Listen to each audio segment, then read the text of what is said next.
But the one thing that our daughter wanted to do while she was there was get her ears pierced. And not just get her ears pierced. She wanted to get them pierced at the American Girl doll store. So she was 6 years old at the time.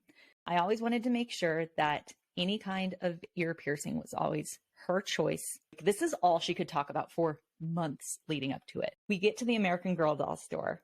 We go upstairs. It's like the third floor to the American Girl salon. We are at the little counter. She's looking through there and she picks out pink ice. Well, we're waiting for the gal to come in and do the ear piercing. And I'm filling out the paperwork. And she's sitting in Mike's lap in the chair.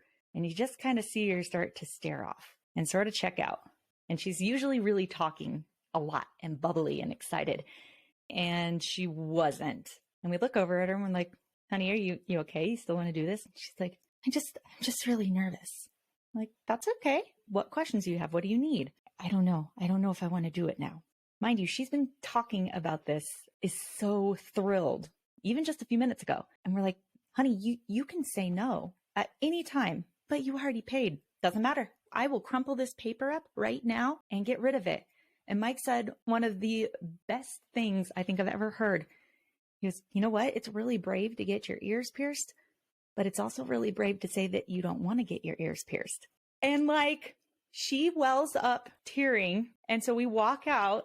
She's like, I don't think I want to. I'm like, okay, that's great. Let's go look at American Girl doll stuff. And then the whole time she's like, oh, it's like that adrenaline letdown. Oh my gosh. She needed somebody to give her permission to have her voice, and it's over her own body. And like, it was one of those parenting moments where I'm like, we've been doing something right. She felt okay saying this, knowing that the whole family made sure to come to Chicago so that we could go to the American Girl doll store to get her ears pierced. And for her to choose not to was such a win in my book. And I have just been so proud of her speaking up for herself in that way ever since.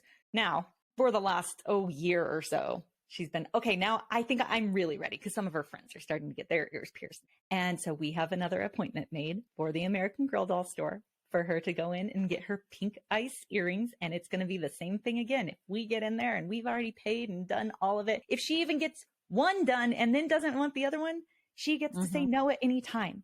And I cannot think of a better way to reinforce what consent is than that sort of story. That it's not just ear piercing. It can be anything at all. If you put that power of making that choice in their hands, it's going to matter a whole hell of a lot more when they're older and when it's potentially dangerous to their bodies.